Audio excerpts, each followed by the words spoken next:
ऐसा कोई नशा नहीं है जो मैंने अपने बदन को नहीं दिया था।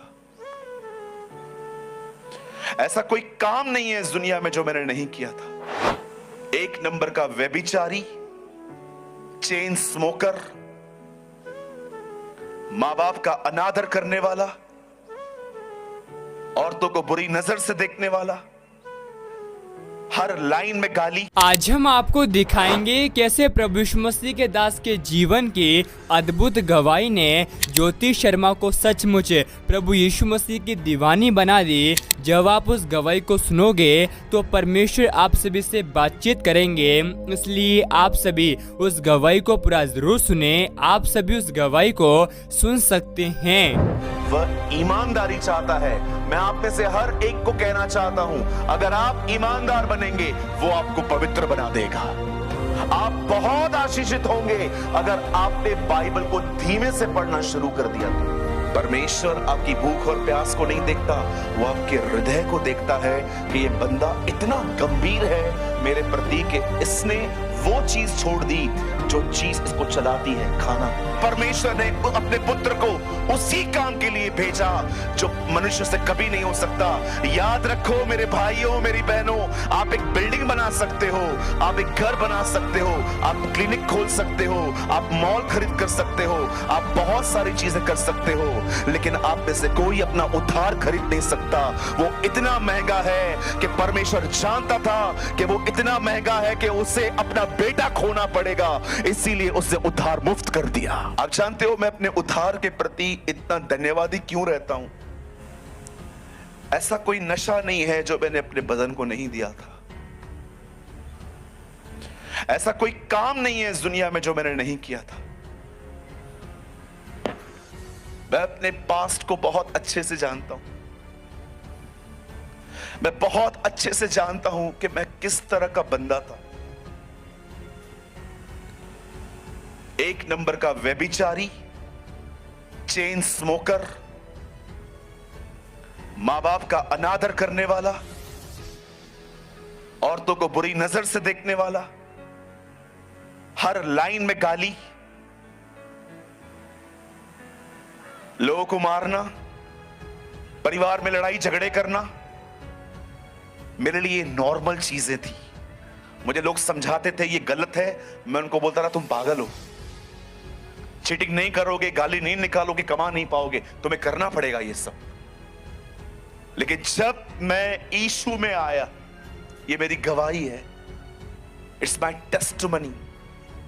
जब मैं प्रभु में आया, मैं आपको सच कहता हूं, मुझे यीशु के चमत्कारों ने इतना अट्रैक्ट नहीं किया, मुझे प्रभु यीशु मसीह के बलिदान ने अट्रैक्ट किया था। जब पादरी साहब प्रचार कर रहे थे कि तुम पापी हो, यीशु तुम्हारे लिए मरा है, आप विश्वास कीजिए पहली सभा में मैं फूट फूट के रो रहा था कि मैं गुनहगार हूं, मैं जानता हूं मैंने कैसी जिंदगी जी है। मैं आपसे पूछना चाहता हूं, खुदा ने आपके लिए बहुत कुछ किया है, आपको बीमारियों से चंगाइयां दी हैं, आपका कैंसर ले लिया, आपकी HIV ले ली, आप में से बहुत लोग कोविड में बीमार थे। यहां पर कितने लोग हैं जिन्हें खुदा ने बचाया था कोविड में? अपना हाथ उठाइए, मैं आपको देखना चाहता हूं। याद रखिए इन सारे कामों के लिए खुदा का शुक्र हो। लेकिन सबसे अमेजिंग बात जानते हैं क्या है? यूहन्ना कहता है उसके नाम से तुम्हारे पाप क्षमा हुए हैं, उसके नाम से तुम्हारे गुनाह माफ हुए हैं। जब गुनाह माफ होते हैं ना, आजादी आती है। इसलिए आपने देखा यीशु मसीह ने क्या किया। जब एक व्यक्ति ऊपर से नीचे उतारा गया, उससे पहले क्या किया? उससे उसको चंगा नहीं किया, पहले उसने उसको कहा तेरे पाप क्षमा हुए। और जैसे पाप क्षमा हुए, लिखा है उसने अपनी खाट उठाई और वो चलने लगा। जब पाप क्षमा होते हैं ना, चंगाइयां ऐसे ही आ जाती हैं, छुटकारे ऐसे ही आ जाते हैं। यीशु ने पहले उसे चंगा नहीं किया, पहले उससे कहा तेरे पाप क्षमा हुए, उठ अपनी खाट उठा और चल। वो लोगों को चंगा बाद में करता था, वो पहले उनके गुनाहों को माफ करता था, क्योंकि वो जानता था इनके गुनाहों के कारण इन पर बीमारियां आई हैं। गुनाह माफ होता थे, बीमारी चली जाती थी। अपने बदन के अंदर, ब्लड के अंदर जो स्वभाव है पाप का, उसमें से बाहर निकल दिखाओ। अपने गुस्से पे कंट्रोल करके दिखाओ, अपनी आंखों को गंदी चीजों को रोकना ये करके दिखाओ।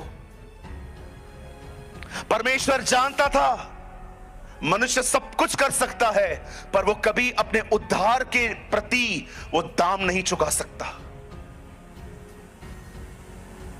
इसीलिए परमेश्वर ने अपने पुत्र को उसी काम के लिए भेजा जो मनुष्य से कभी नहीं हो सकता। याद रखो मेरे भाइयों, मेरी बहनों, आप एक बिल्डिंग बना सकते हो, आप एक घर बना सकते हो, आप क्लिनिक खोल सकते हो, आप मॉल खरीद कर सकते हो, आप बहुत सारी चीजें कर सकते हो, लेकिन आप में से कोई अपना उद्धार खरीद नहीं सकता। वो इतना महंगा है कि परमेश्वर जानता था कि वो इतना महंगा है कि उसे अपना बेटा खोना पड़ेगा, इसीलिए उसे उद्धार मुफ्त कर दिया। वो जानता था यीशु मसीह आपके बंगले बनाने के लिए नहीं आया है, यीशु आपको वीजा दिलाने के लिए नहीं आया है। यीशु का सबसे पहला काम, उसकी पहली सेवकाई है कि एक मनुष्य उस पर विश्वास करके माफी पाए, अपने पापों से नजात पाए।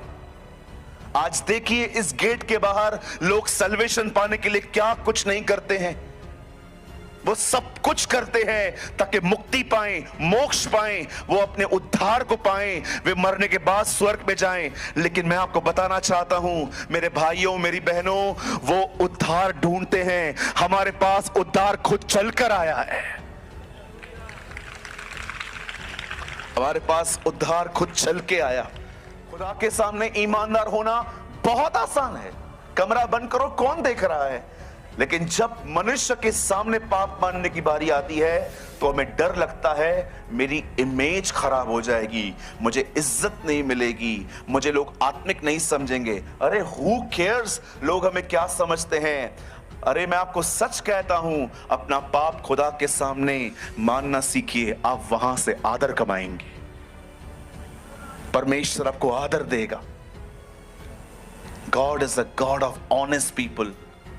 इसीलिए शाऊल को हटा दिया गया, दाऊद पाप के बाद भी राजा बना रहा। क्यों? क्योंकि वो ईमानदार था। जब परमेश्वर ने देखा कि इस बंदे को कहा क्या तूने वो फल खाया, उसने कहा नहीं, इस औरत ने मुझे खिलाया है। आपने जो पत्नी दी थी, पहला पाप आपने किया, आपने मुझे दी। First is your problem. आप पढ़ के देखिए, वहां लिखा है तूने जो पत्नी दी, पहले आप गलत हो। मैंने मांगी थी क्या? आपने दी ना। What a man. आज दो बच्चे हो ना घर में, दोनों फेल होके आए, अब एक से पूछो रिजल्ट बता, बोलेगा ये भी फेल हुआ। दो बच्चे होते हैं ना, फेल होके आएंगे, आप पूछो एक से तेरा रिजल्ट क्या आया, पहले इससे ये फेल हुआ है। आप अपने बारे में बताओ ना। कभी कभी बच्चों को बोलो चल बेटा प्रार्थना करते हैं। हाँ हाँ चलो प्रार्थना करते हैं। बोल बेटा मैं पापी हूं, बोलते हैं हम पापी हैं। नो नो नो, बोल मैं पापी हूं। बचपन से हम स्ट्रगल करते हैं ऑनेस्ट बनने के लिए। Are you honest? कभी कभी घर में कोई गुस्सा करता है, उसको समझाएंगे ना, अरे तू इतना गुस्सा क्यों करता है? मैं नहीं करता, ये दिलाता है मुझे। वाह। एक भाई व्यभिचार में गिरता था, एडल्ट्री में।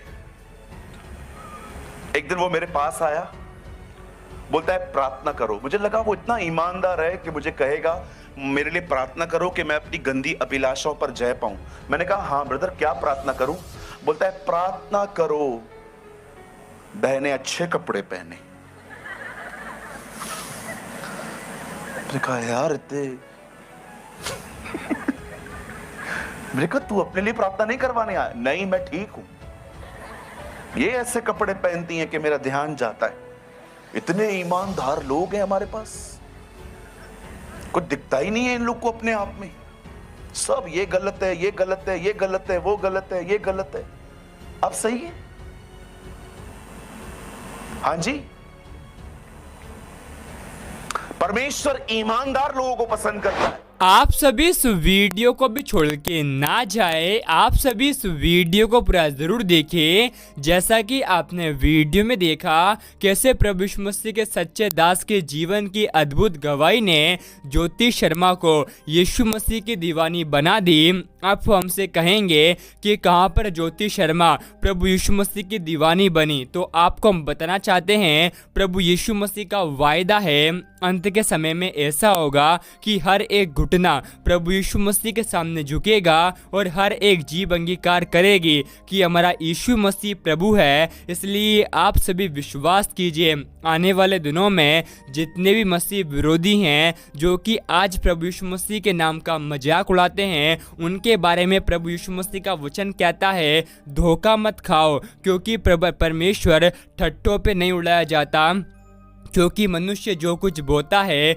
वही काटेगा भी। आप सभी को हम बताना चाहते हैं, एक व्यक्ति जब प्रभु यीशु मसीह की निंदा करते हैं, उनसे हमारा प्रभु यीशु मसीह बहुत प्यार करता है, क्योंकि परमेश्वर का वचन कहता है हमारा प्रभु यीशु मसीह इस संसार में धर्मियों को बचाने के लिए नहीं बल्कि पापियों का उद्धार करने के लिए आया है। जो लोग इस संसार की गंदगी में पड़े हुए हैं, उनसे हमारा प्रभु यीशु मसीह चाहता है कि वो सत्य को पहचाने और सत्य उन्हें स्वतंत्र करे, क्योंकि परमेश्वर का वचन कहता है यूहन्ना 10:10 में चोर और किसी काम के लिए नहीं लेकिन चोरी करने, घात करने और नष्ट करने के लिए आता है। हमारा प्रभु यीशु मसीह इस संसार में इसलिए आया है कि हम जीवन को पाए और बहुतायत के जीवन को प्राप्त करें। आप सभी को हम बताना चाहते हैं, परमेश्वर का वचन कहता है परमेश्वर ने इस जगत के नीचों को और तुच्छों को जो है भी नहीं है उनको चुन लिया है, ताकि जो हैं और घमंड करते हैं